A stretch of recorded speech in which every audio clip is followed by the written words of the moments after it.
Well, good afternoon, everybody. Welcome to the third or fourth in this series of talks for Wales Planning Live 2020. I'm Simon Power. I'm a director at Mott MacDonald in Cardiff and Bristol. Welcome to this series of talks. They're sponsored by Francis Taylor Building and Savills, as you can see from the logo on the screen. So this afternoon, we have two talks and a discussion on the subject of energy. So the theme of this series of talks this week has really been around the role of planners in climate change. It's been curated in a hopefully a logical way, so that Monday we started off with really a very clear picture of what net zero means in terms of some of the sector responses. This morning we heard, for those of you on, from Professor Lorraine Whitmarsh, who very much set the context of how behaviour change can play its part.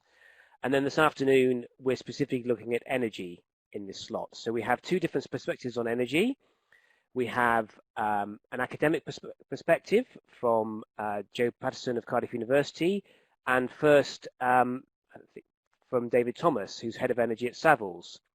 So David has been involved in delivering energy infrastructure in Wales, so that's potentially very much at the grid-connected supply end of the energy spectrum.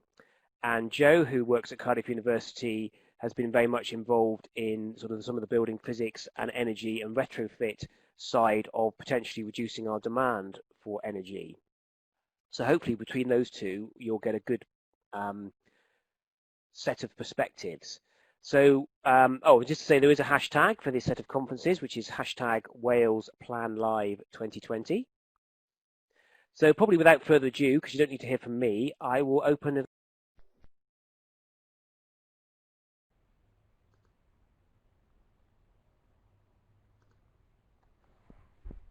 Thank you. Good afternoon, everyone. My name is David Thomas. As was said, I'm from Savills, normally based in Cardiff, but quite happily here at the moment in Larne in West Wales. So today I'm going to talk to you about the road to net zero and what we need to consider with regards to grid connection. So firstly, just a quick State of the Union. June 2019, the UK was the first major economy in the world to pass net zero legislation for the UK to be net zero by 2050. The net zero greenhouse gas emissions, so an overall balance between greenhouse gas emitted and greenhouse gas actively removed. And this is also in line with our Paris Agreement to restrict our temperature rise to 1.5 degrees globally. So these are infographics from Centre for Alternative Technology, and it just gives you a really quick indication of the sort of areas where our previous consumption in terms of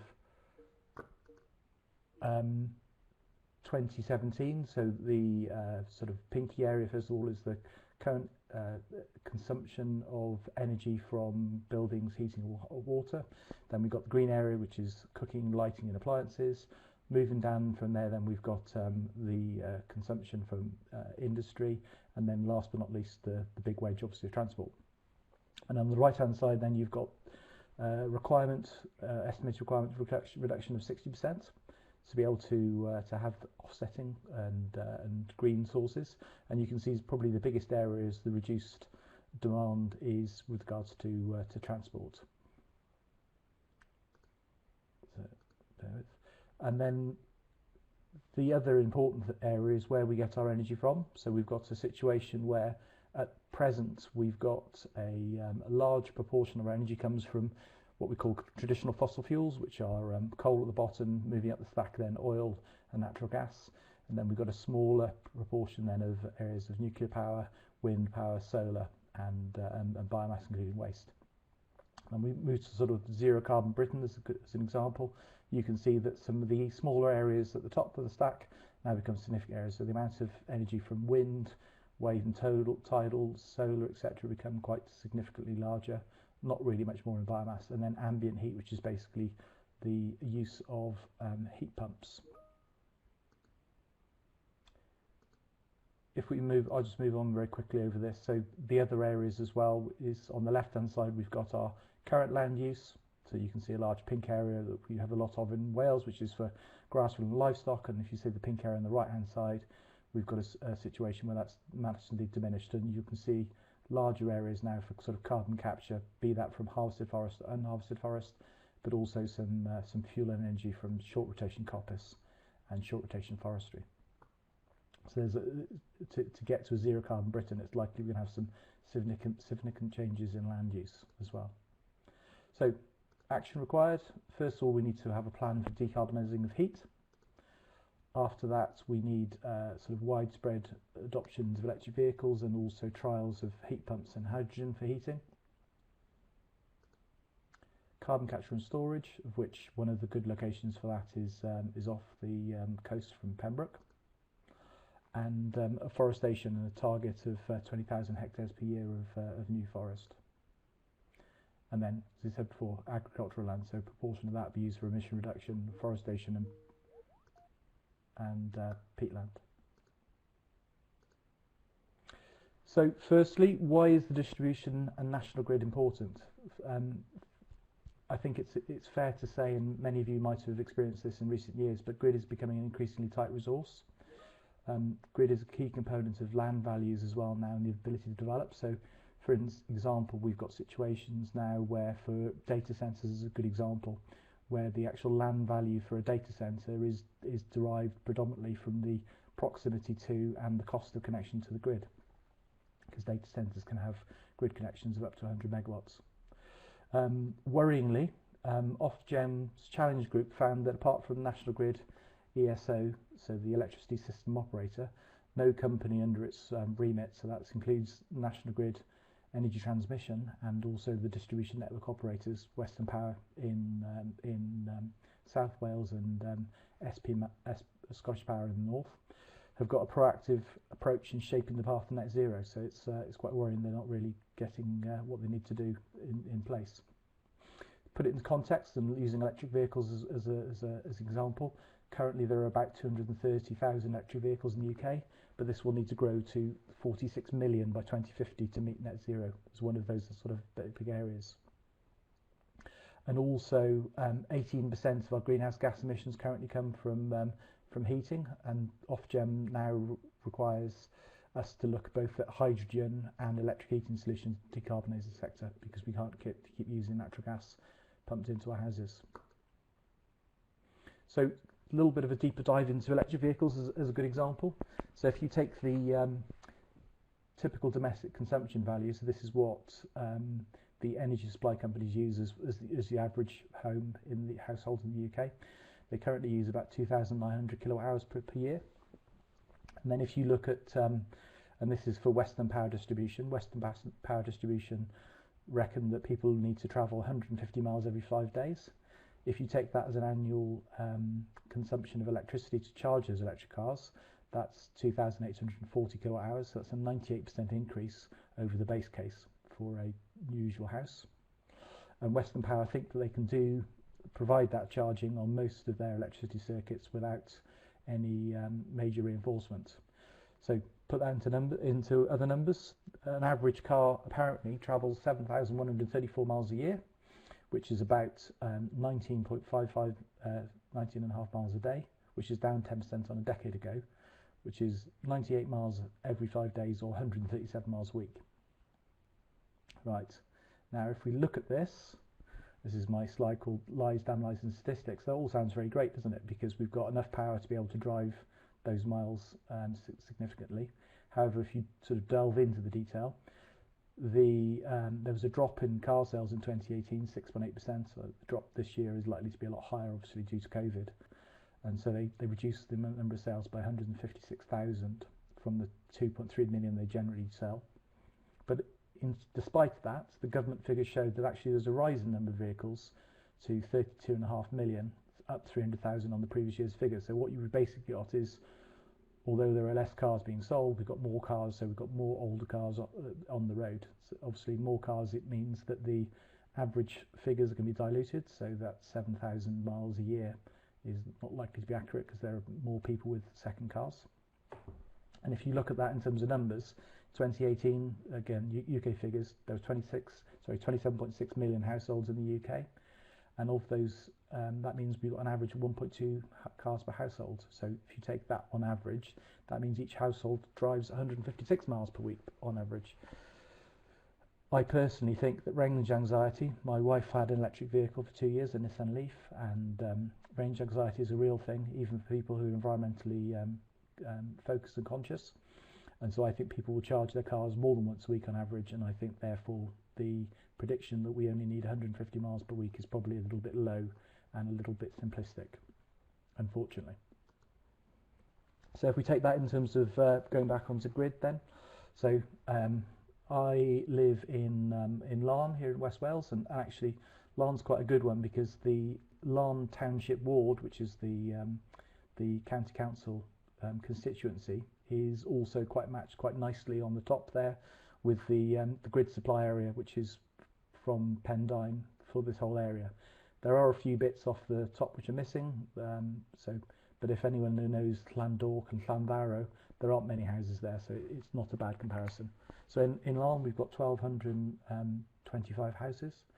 The demand headrooms of the area from Western Power Distribution shows 4,880 kilowatts as being spare.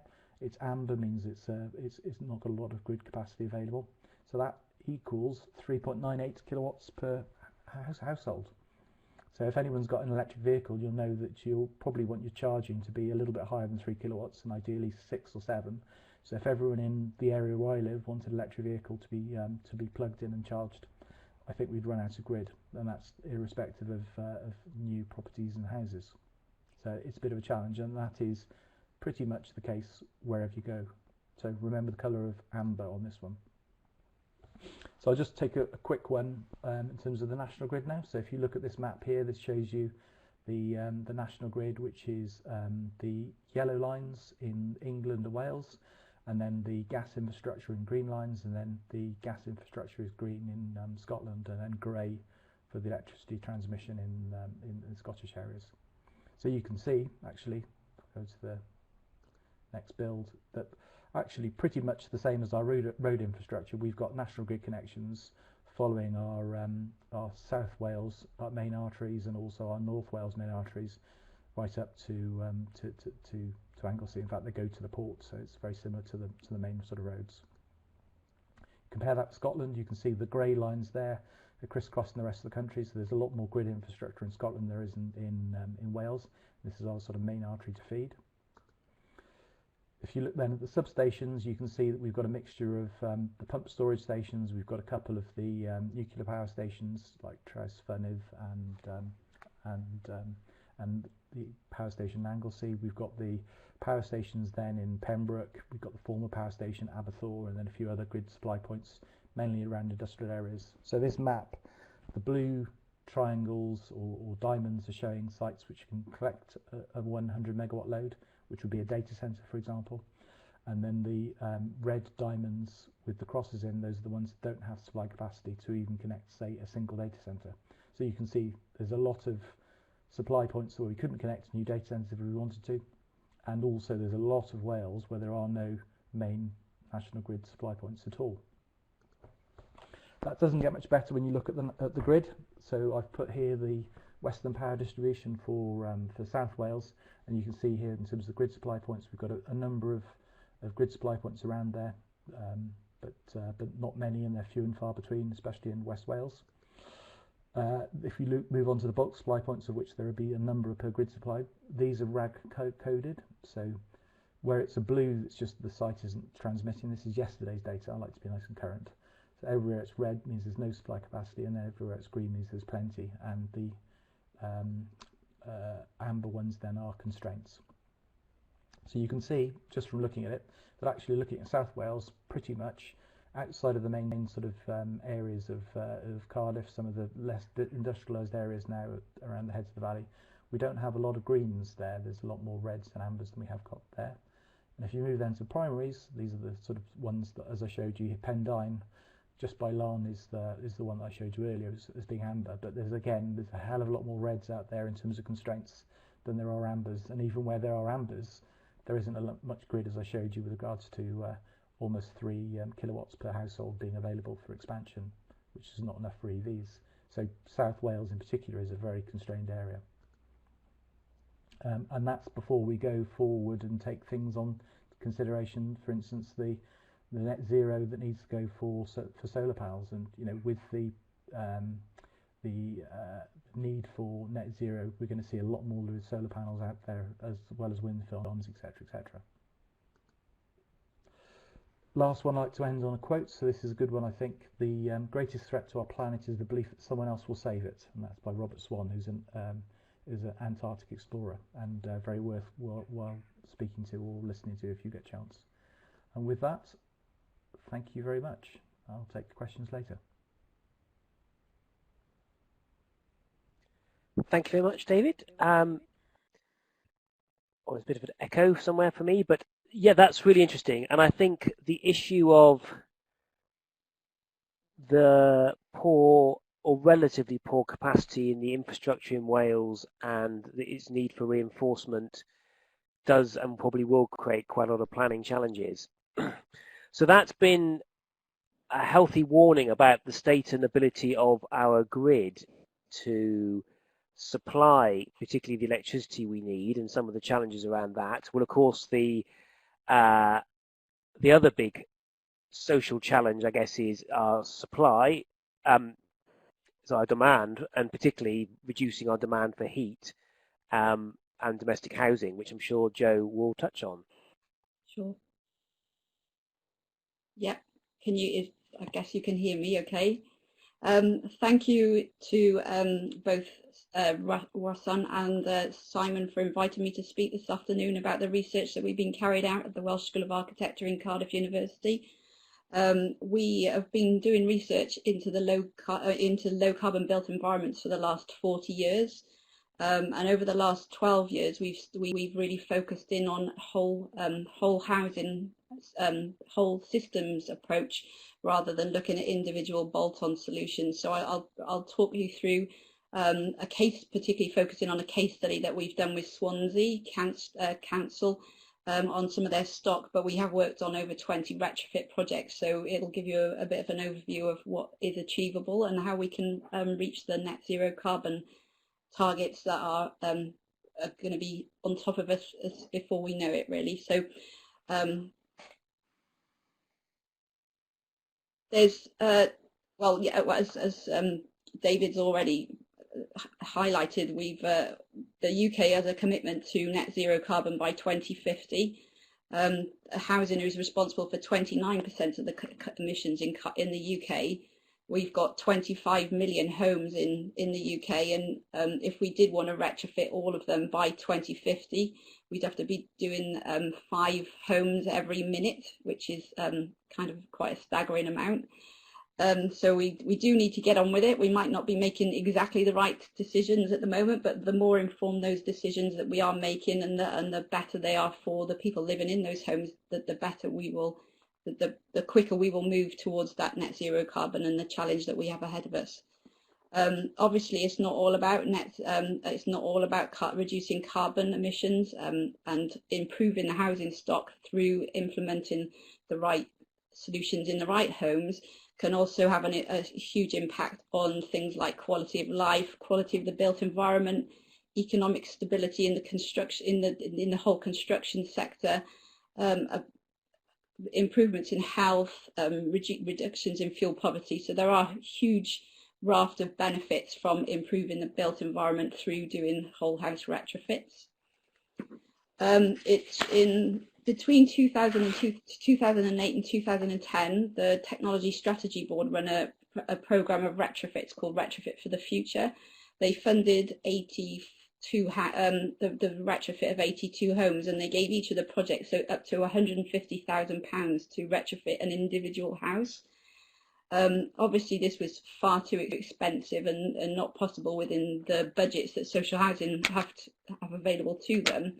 And what we wanted to do, and what we obtained funding from the Welsh European Funding Office, was to try and bring this cost down whilst still trying to hit the 70–80% carbon emission reduction targets that were being set through programs such as the Retrofit for the Future.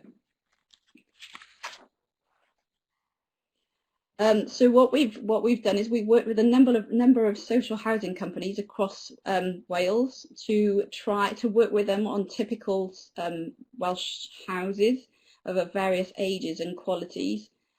We've come up with a process where we survey the homes to find out what they're like and what they need.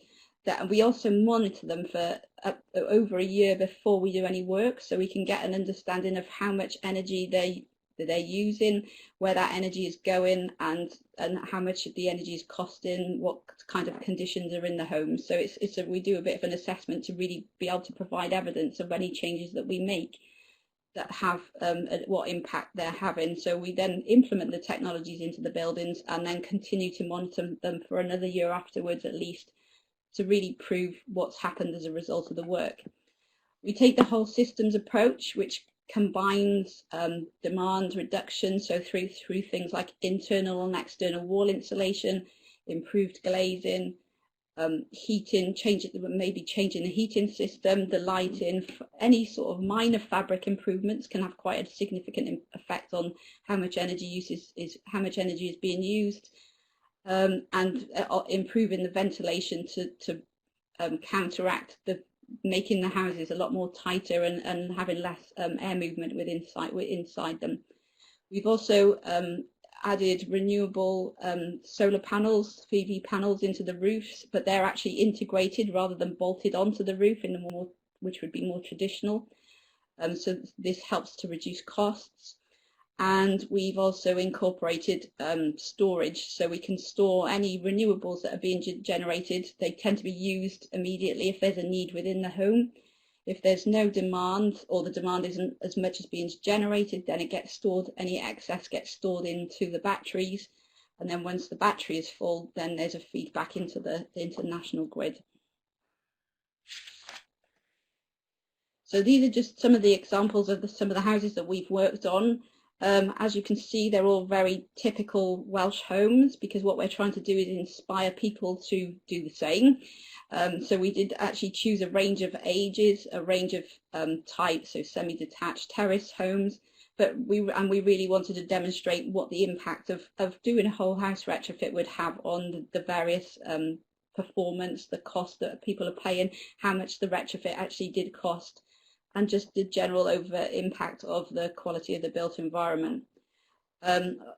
So we've chosen solutions that are appropriate for these building types. So there is a decision-making process.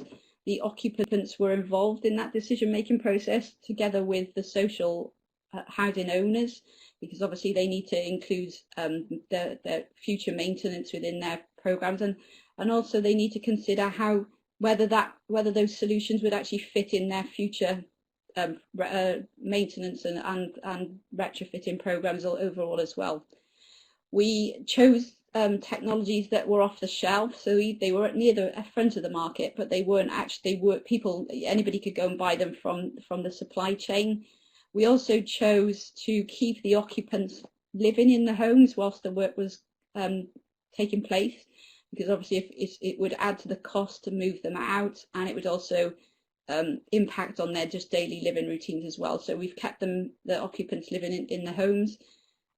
And the solutions that we've gone for, we purposely chose them so that planning permission wasn't required, so that we could act as quickly as possible to deliver the project.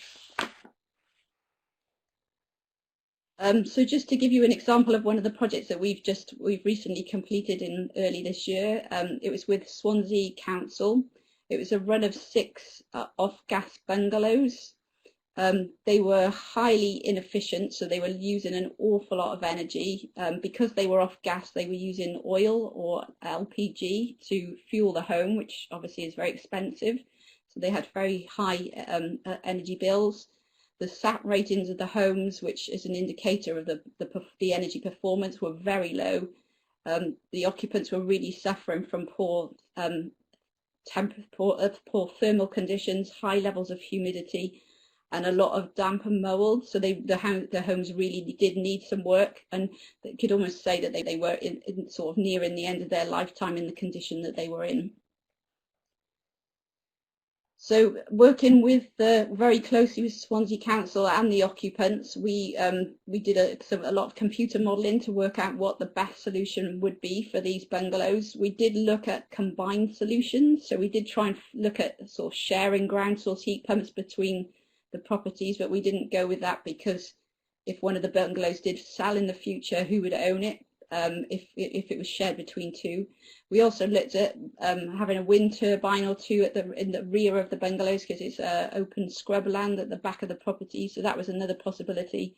But in the end, Swansea Council, because this was the first time that they'd sort of done a whole house retrofit, they wanted to kind of keep the solutions contained to individual buildings.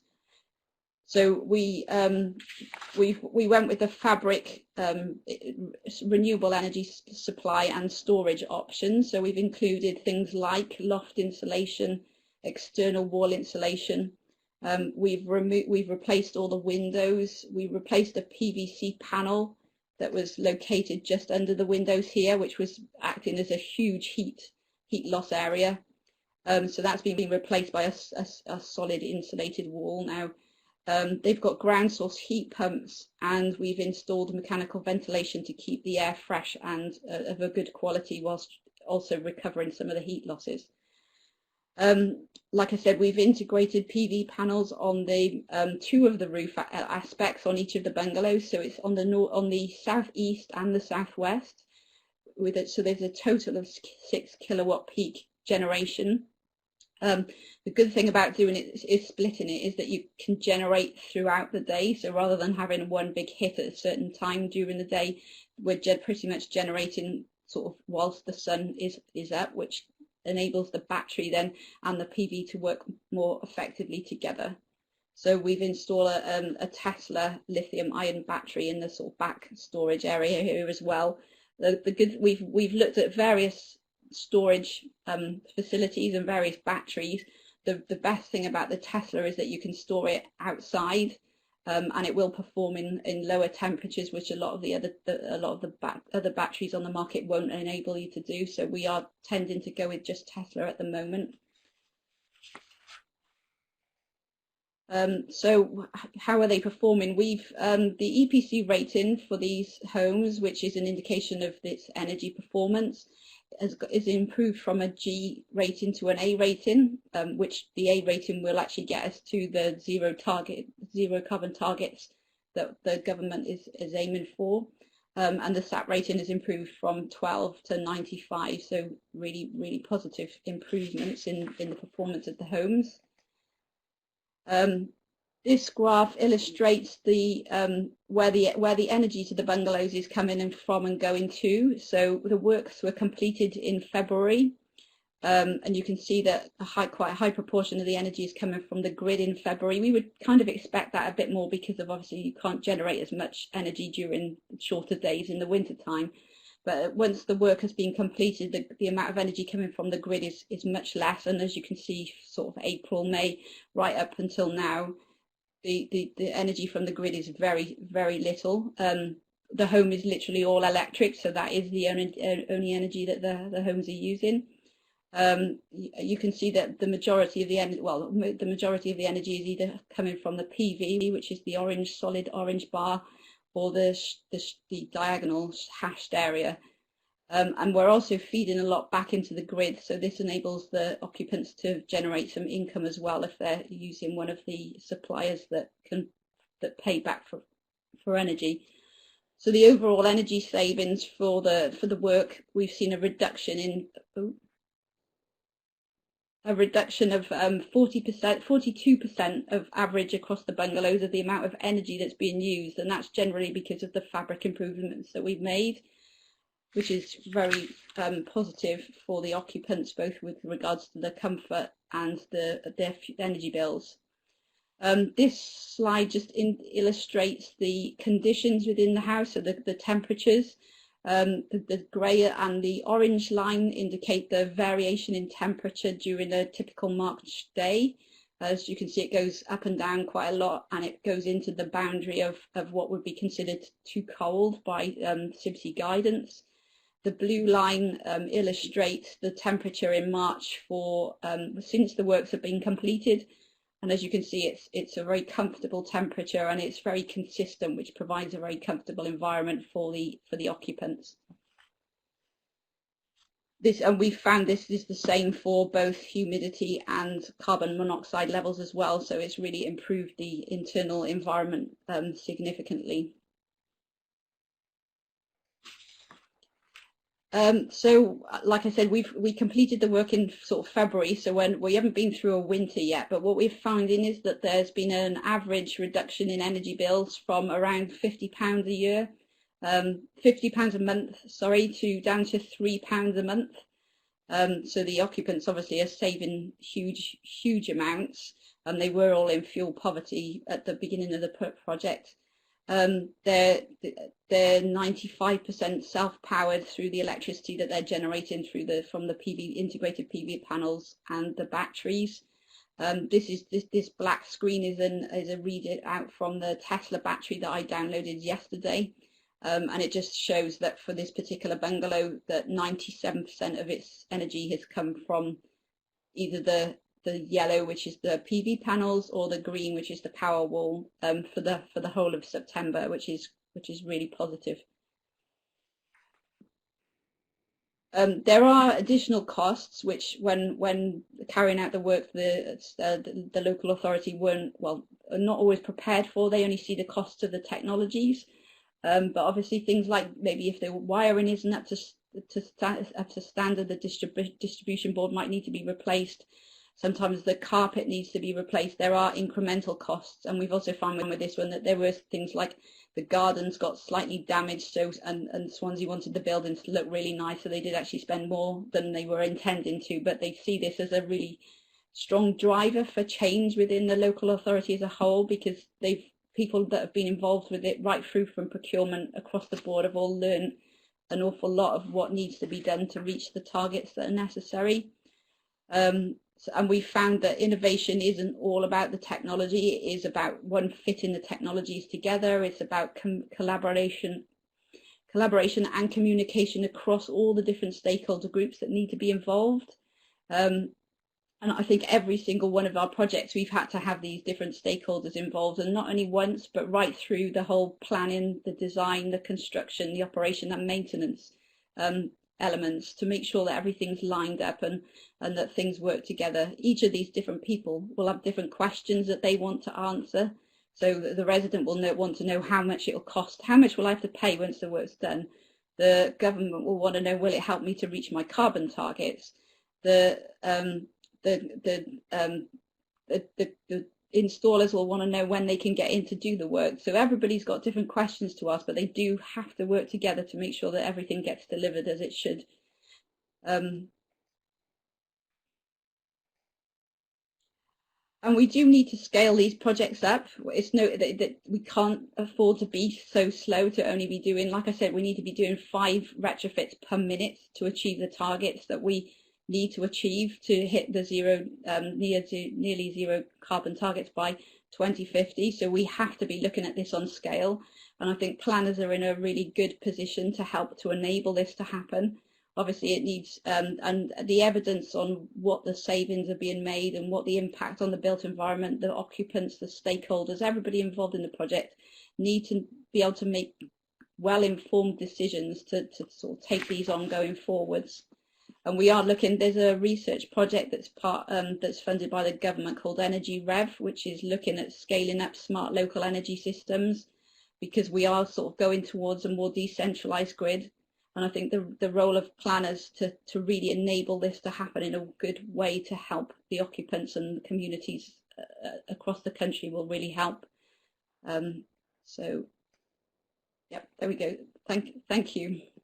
Oh, yeah. Thank you very much.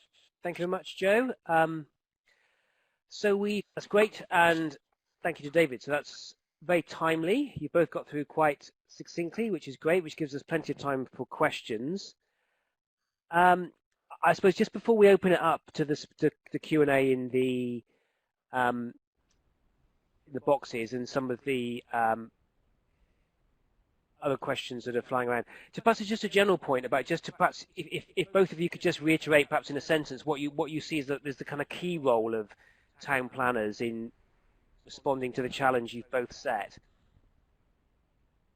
Shall I go first, as I went first in the presentation? I suppose the big one, Simon, is, and you don't have to take my word for it, you can go to the National Grid. They've got a Future Energy Scenarios 2020 document, which is worth looking at.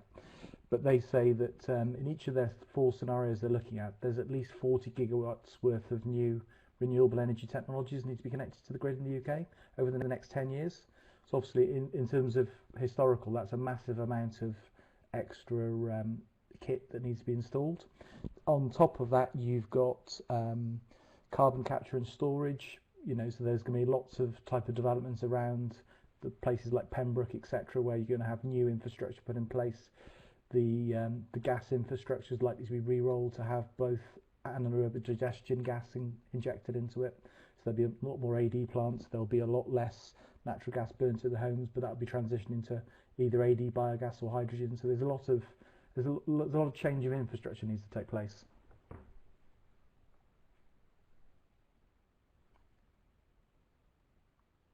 think you're on mute. What you show is very good, but perhaps there's no role for planners in it if it's all permitted development. Well, I'm not sure we're going to get to a situation where large-scale renewable energy projects be permitted development. No, I was being more for Joe, perhaps. Sorry.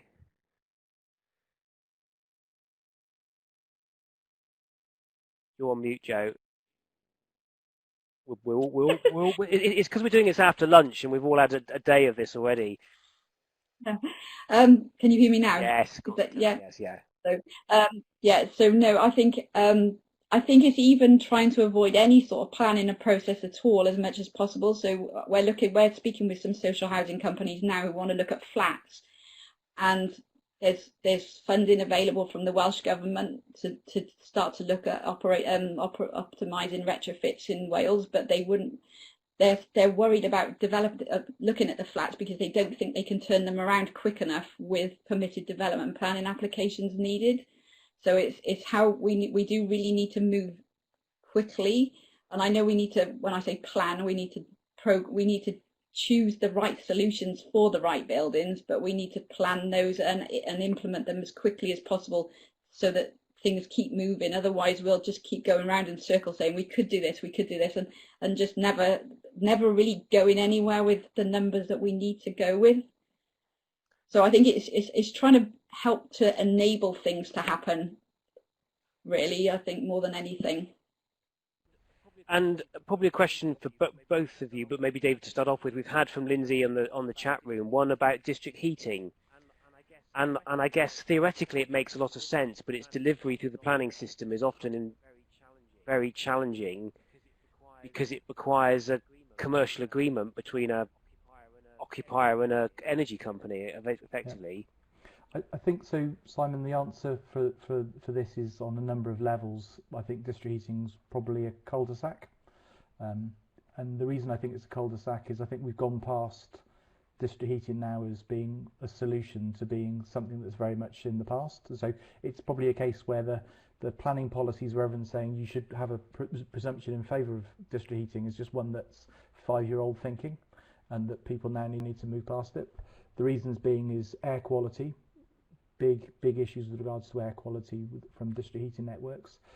Secondly, and I think you sort of alluded to it there, you've got the situation where actually if you look at the standing charges for district heating networks, and I say this as someone who's actually calculated them for both new developments and also looking at existing developments, you can have situations where if you take what Joe was suggesting as £5 or £3 to £5 a month utility bills, standing charges for district heating networks are circa £300 a year just for small flats in London. So the standing charge is a significant portion, and then actually the cost of the district heating, the heat delivered to those households is quite low, and usually a fraction of the standing charge. So the costs are quite prohibitive. And whilst you can facilitate green heat, majority of them at the moment is still gas consumption, and will be likely to be gas for the next sort of 10 years until we bring on hydrogen or things like that. And at that point, they need to be revised anyway. So I personally think that district heating networks have had their day. Joe, do you agree with I that? do agree. Yeah, I think that there's solutions that are coming through now, like air source and ground source heat pump, that although they're quite costly, I think once they're more into the market and economies of scale drive the price down a bit, I think they'll be just too cost effective compared to a large district heating network. But I do think that it has to happen at scale to bring those costs down. I see that Lindsay's come back with another question in regards to the savings for the occupant, not the developer. Yeah, I agree, Lindsay. The saving is for the occupant, but the standing charge is actually charged to the occupants, so that can be a significant cost. And also in terms of the requirement to look at the NDF, again, personally, this is personally speaking, I think it's just old thinking, and it's just mirroring what's been looked at in London and Oxford. And I think it's a couple of years old, and really we should have moved past that. The NDF was a new opportunity to look at things in Wales, and I would have hoped that we'd have been a bit more forward thinking, personally. And I guess one of the only obvious places where it does make sense is where you've got a very significant clear waste heat source, like the main that's being built in Cardiff, taking off the the energy from waste incinerator, but particularly if that can supply industrial and commercial customers with much higher base loads. But the idea that it's somehow a nirvana for domestic situations.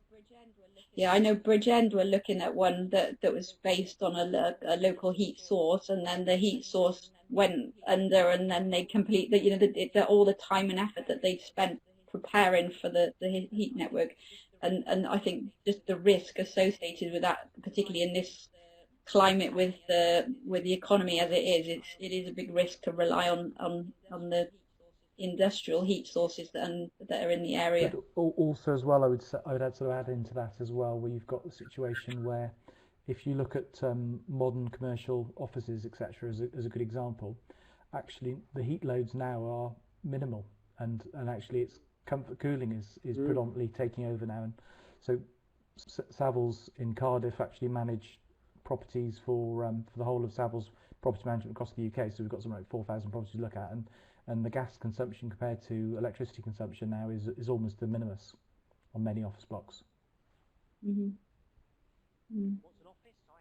What's an office? I haven't seen one for so long. Yeah, this is my new office.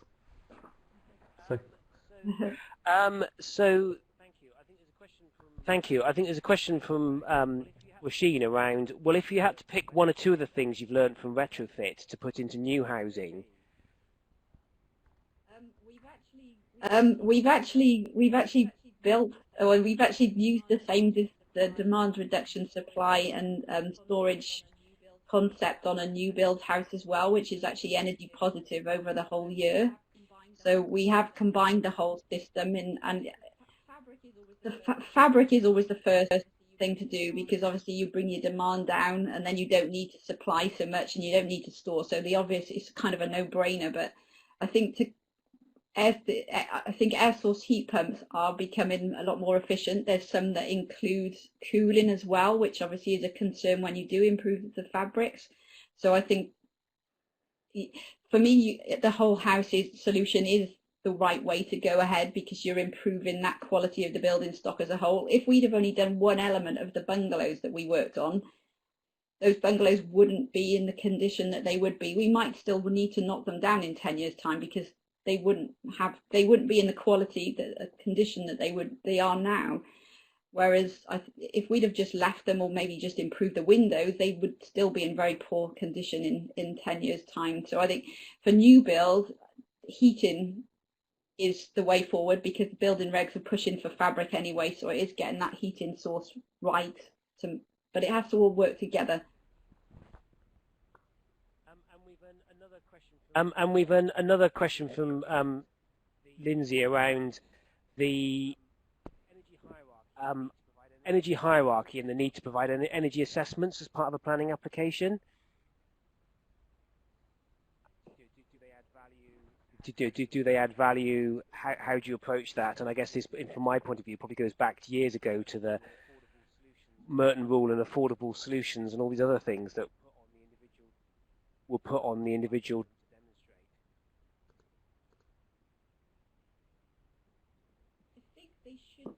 think they should be prepared for it. I think energy in the design and meeting building regulations is so high, it's high now anyway. So they should the energy assessment at any planning level should be good enough to achieve the targets. I think the bigger problem is making sure that the buildings perform as they are designed on site, and that's where we're finding more problems than the actual at the design stage.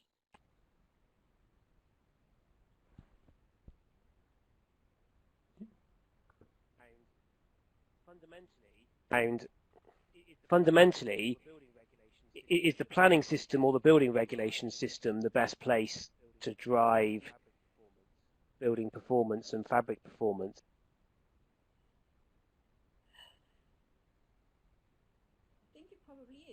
I think it probably is, because I think over the long term, that's the only thing that tends to, or the main thing that pushes change, that makes change happen.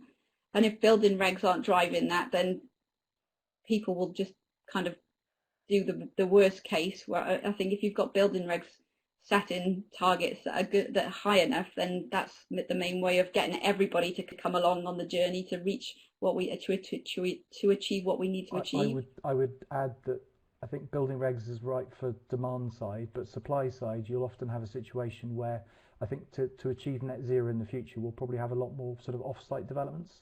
So if you take the example of there's a development we worked on in central London, and actually if you look at and there's a district heat network there on that development. If you look at the amount of land that it took, so it was the footprint for the district heat network, and you re-rolled that and said you can put more units on that property, the that additional land value was exactly equivalent to a 5 megawatt PV development, which would have provided all of the carbon offset for the whole development. So they could have built 5 megawatts of PV on a field outside of London somewhere else for the same price of the land they had to give up for the district heat network. And UK PLC wise, that's probably a better solution than having a district heat network and then and or on-site generation, because it's cheaper to put it in an appropriately positioned brownfield or greenfield location off-site, in my opinion.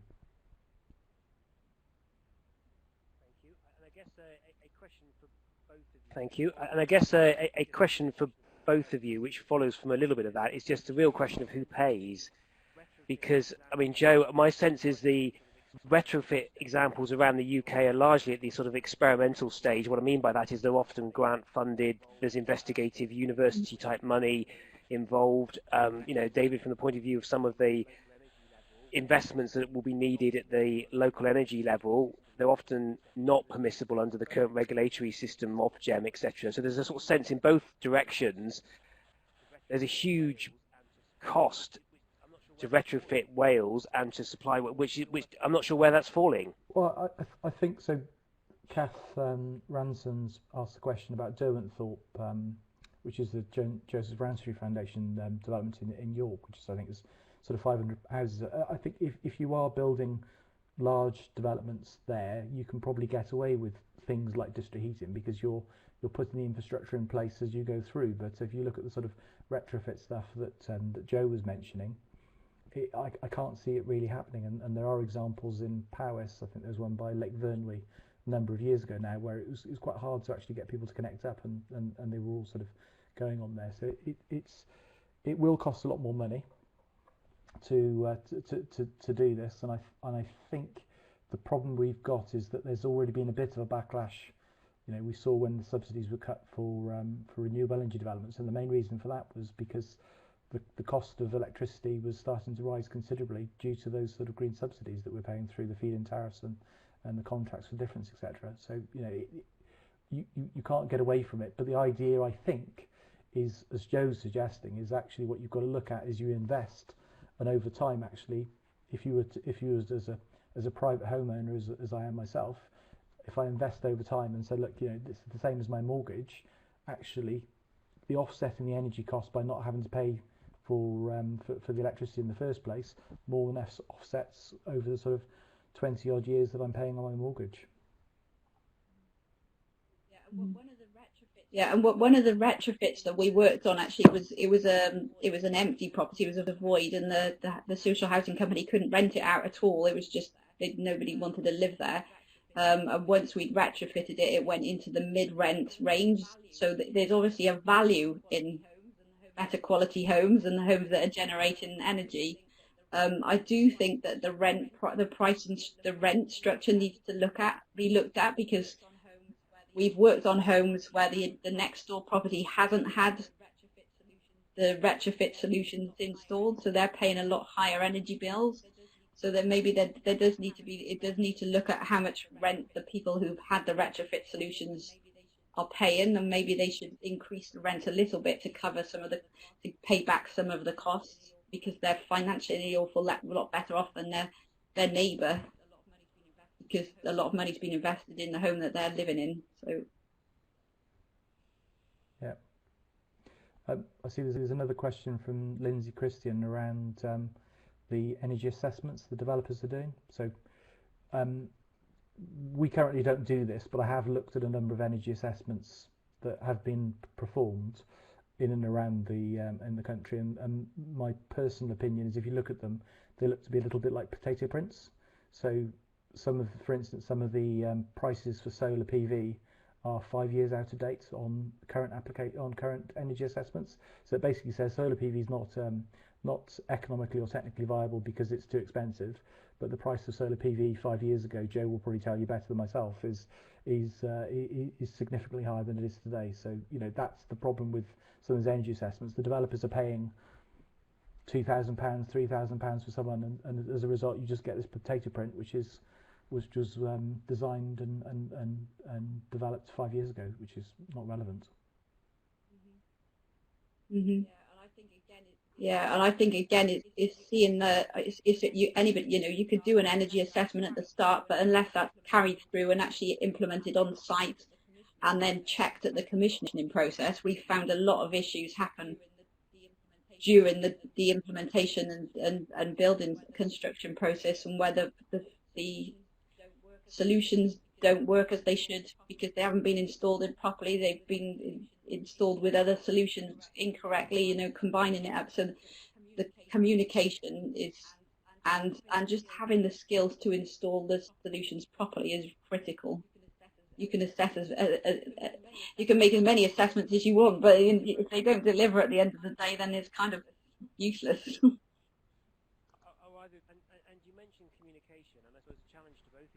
And you mentioned communication, and I suppose the challenge to both of you is, how do we communicate over the scale of what's needed? Because, I mean, you used a startling statistic at the beginning, Joe, about just how many retrofits were needed per hour per day for the next 10, 15 years. I mean, that's a sort of military Marshall Plan style approach to all of this, and it just feels like we're tinkering around the edges. And the same, obviously, to David in terms of especially if you take out nuclear and things like that from the mix, what's really required to decarbonise our grid in the context of an increasing electricity demand from electric vehicles and electric trains and electric heating.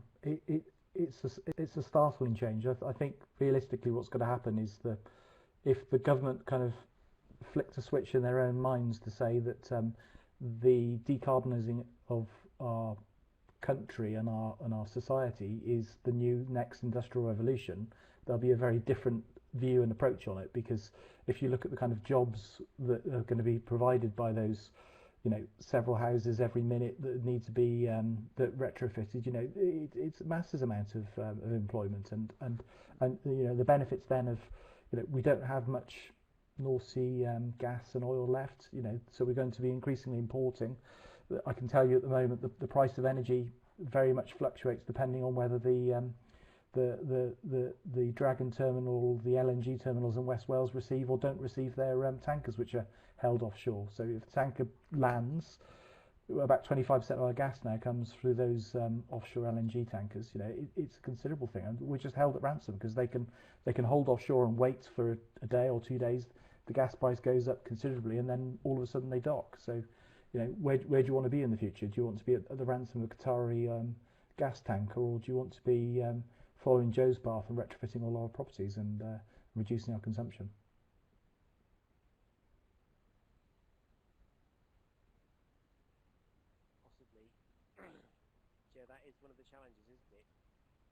Possibly.